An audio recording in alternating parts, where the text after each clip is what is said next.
Last summer, it was roughly estimated by Erie County officials that about 500 asylum seekers were placed in hotels in Cheektowaga and one hotel eventually in Amherst as shelters.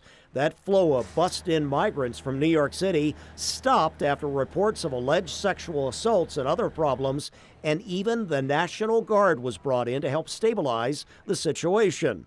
So now the idea of moving some of them to new addresses here in Erie County and other upstate counties where they were sent. We have families and kids who have been living in hotels for 2 quarters, and we'd really like to situate them in permanent, nice housing, not hotels. I can't make the point enough that hotels are for short-term rentals, but providing a stable housing situation.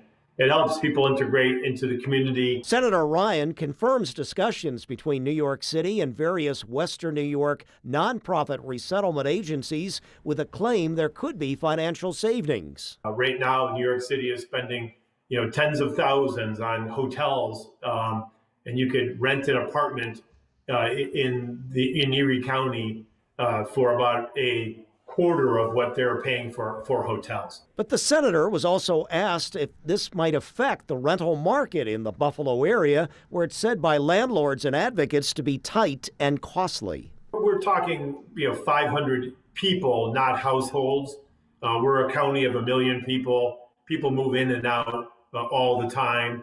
And because of the rates New York City's been paying for the hotels are so high, that we're able to save New York City money, but we're super sensitive to not putting more pressure on the bottom of the housing market, where right now there is the biggest squeeze.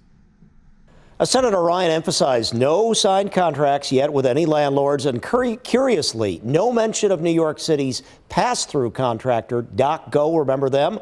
The Attorney General's office has never told us if DocGo is still under investigation. Also, no comment today from, again, those nonprofit agencies perhaps involved in these discussions. Now, perhaps this would help the bottom line of New York City government, which is in part funded for migrant care and shelter by the state of New York, which is taxpayers. No response so far from the governor's office. We'll see where this goes. On your side, Ron Plants, Channel 2 News.